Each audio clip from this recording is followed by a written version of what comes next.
我是国立云林科技大学材料科技研究所的王美心老师。那么我们这一次呢，成人教育部的一个专案，邀请到了巴西非常有名的能源智权律师。Professor Pinho 来到台湾做了一系列巡回的这个有关能源议题的一个讲座跟交流。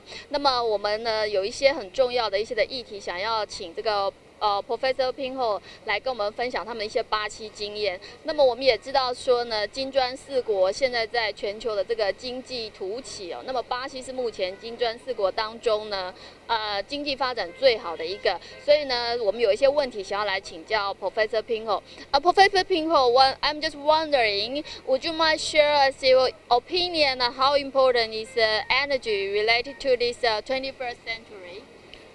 Actually, the energy policies in the world, it's a major policy during the 20th century and also the 21st century.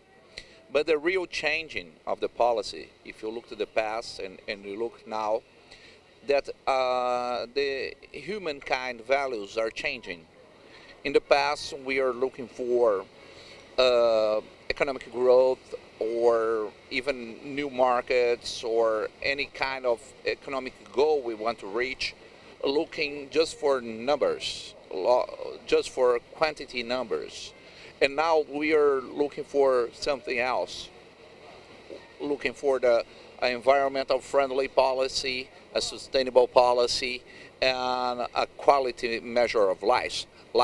So in that sense, when we call about energy, the energy needs to be more efficient and more environmental friendly. Yes, for everybody. When we look up regarding geopolitics, regarding worldwide policy, we need to configure out which, like three major things. First of all, any country needs to know what your natural resources are.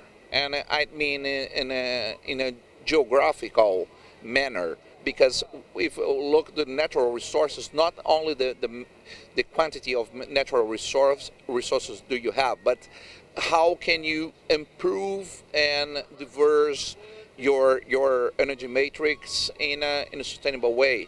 Just to have an idea, in the past, Japan improved his energy capacity based on nuclear plants, but nowadays it's completely impossible. When we look at the recent events in After the tsunami, the nuclear plant. yeah, after Fukushima accident, we can figure it out exactly that it cannot stay with this kind of energy. But the mainly problem is what we have new in this scenario.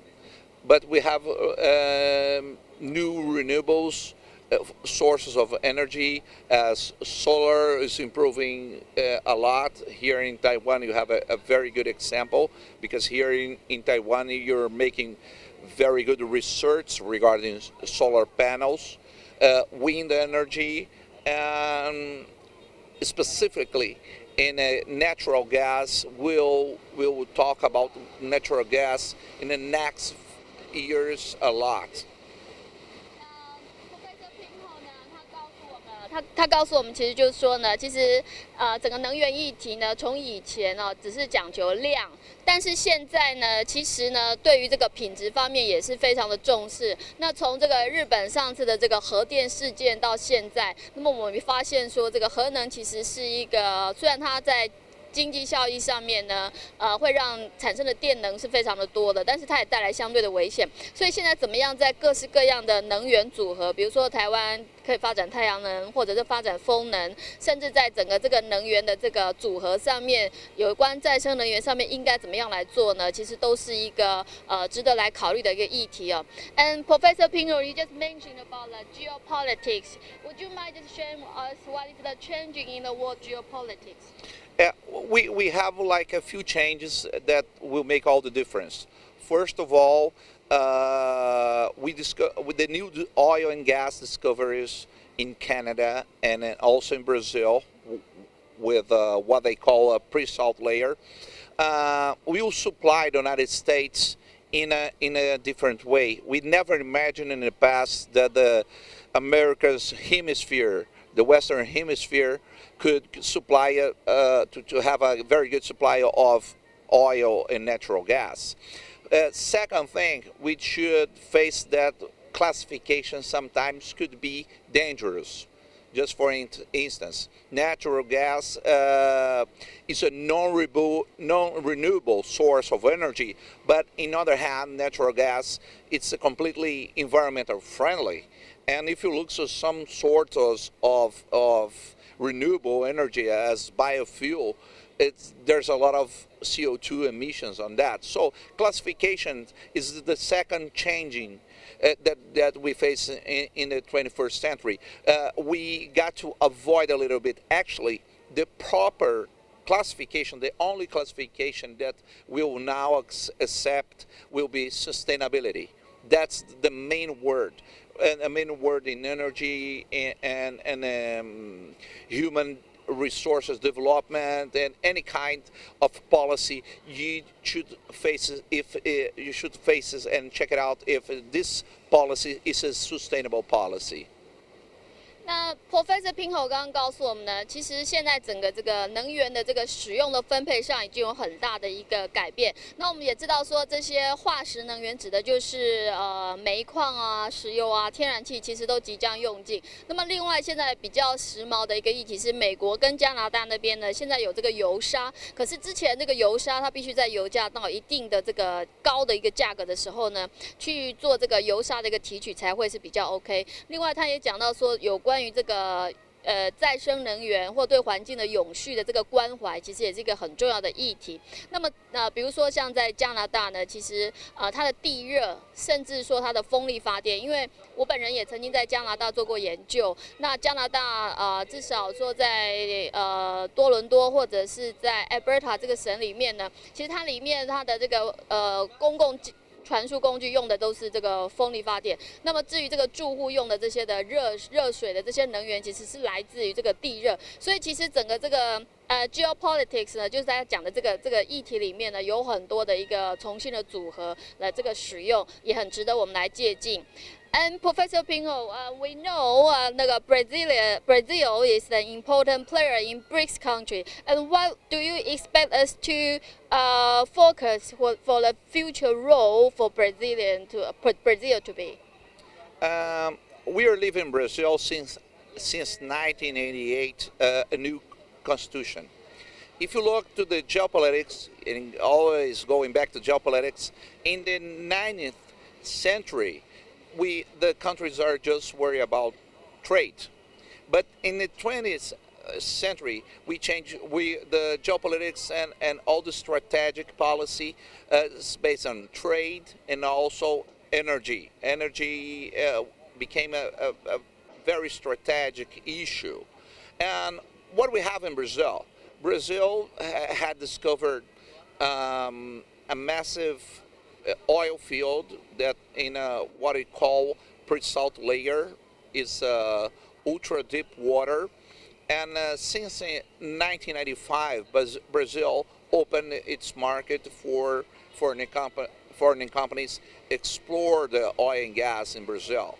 We have a very strong agency regulating the market, and with the new changes from the past 2 or 3 months ago, President Dilma and also the Magda Chambriard, the new director from the Brazilian Petroleum Agency, it's putting Brazil back on the track for a new pattern, a new frontier from the oil and gas exploration. So Brazil has had a lot of natural resources with hydroelectric power, and we are building like 3 more huge hydropower plants.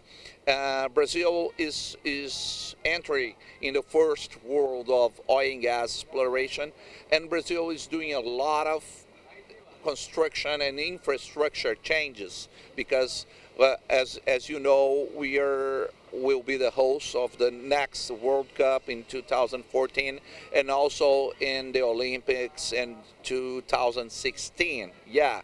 So there's Brazil.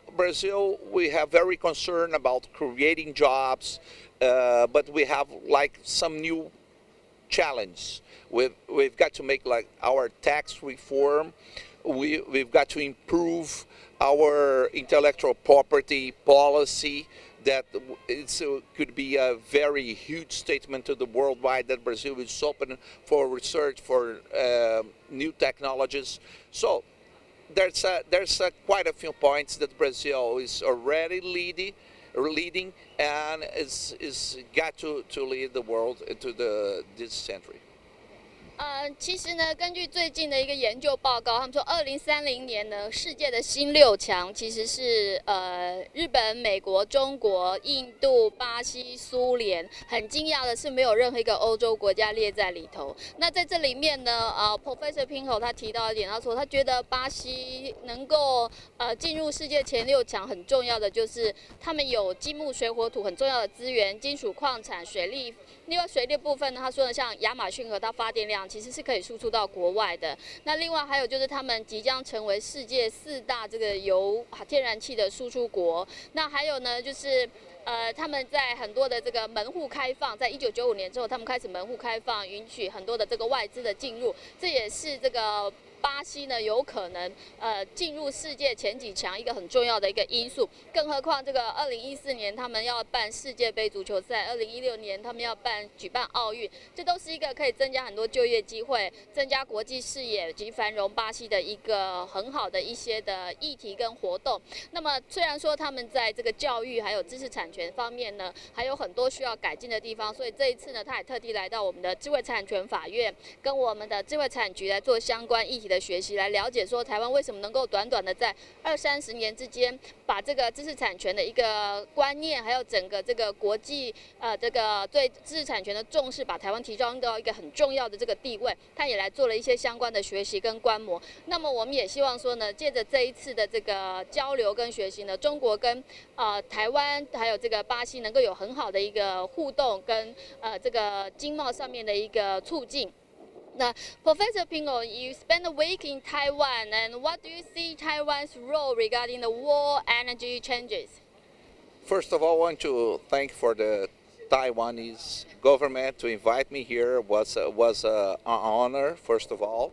Second,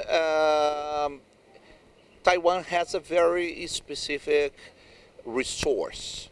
It's not the natural resource; it's the human resource. So.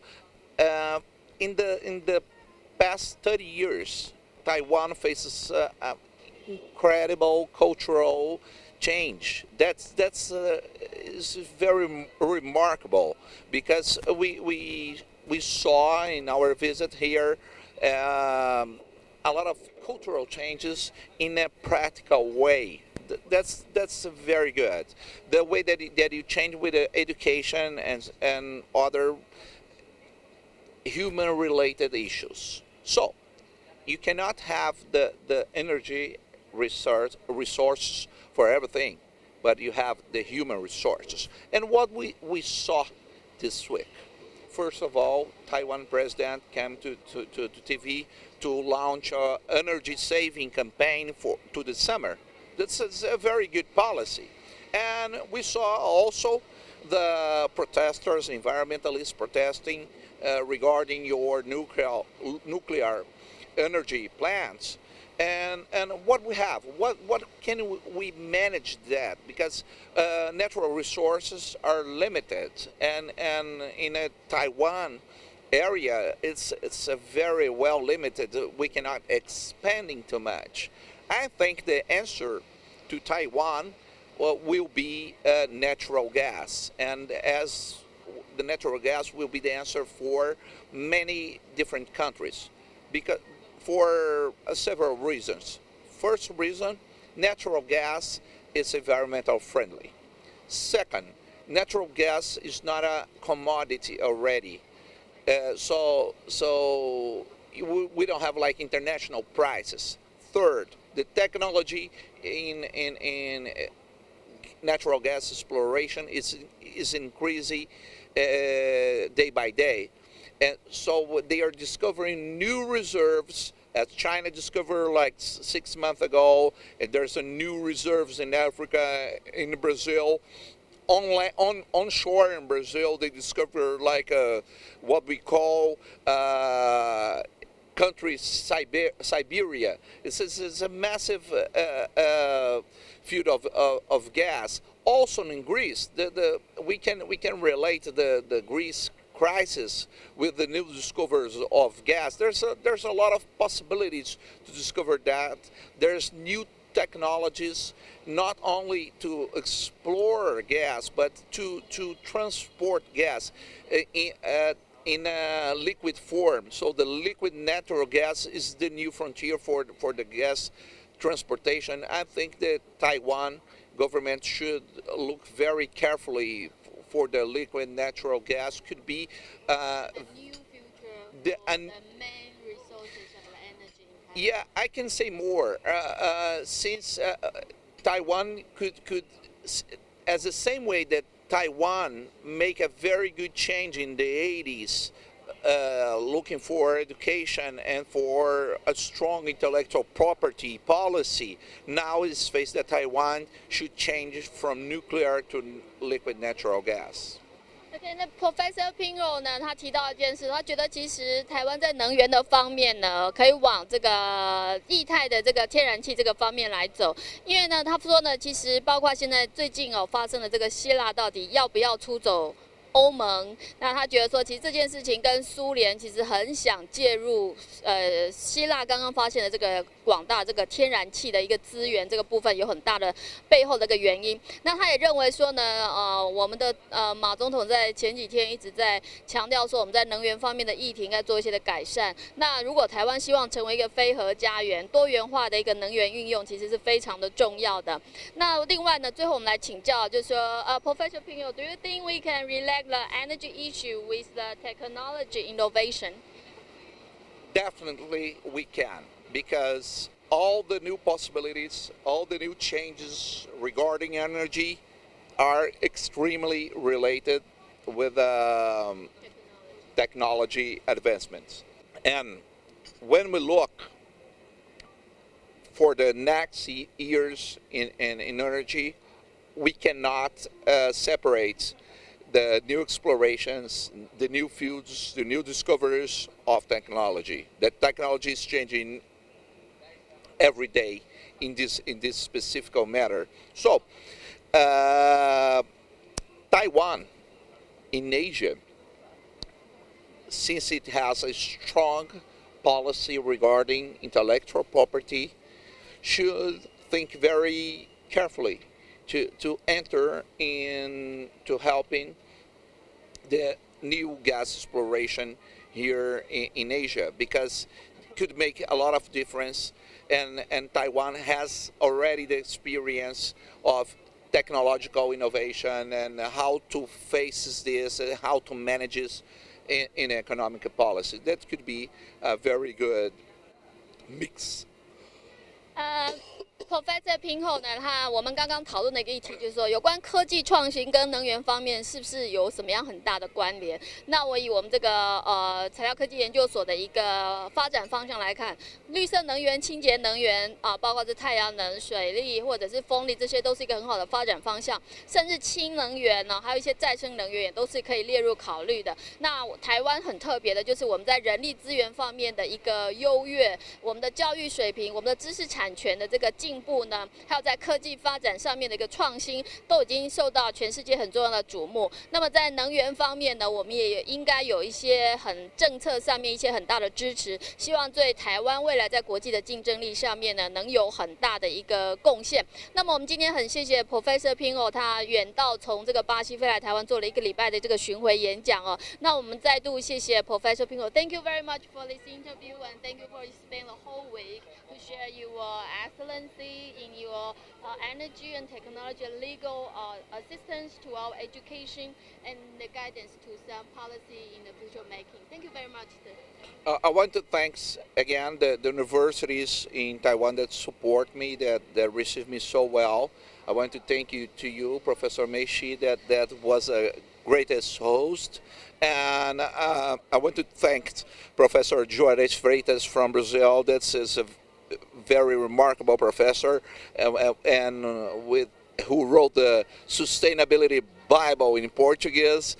And thanks to other friends that make this opportunity to be here to come true. And I hope that I could soon come back to Taiwan and face the new Taiwan in energy policy. 谢谢。谢谢。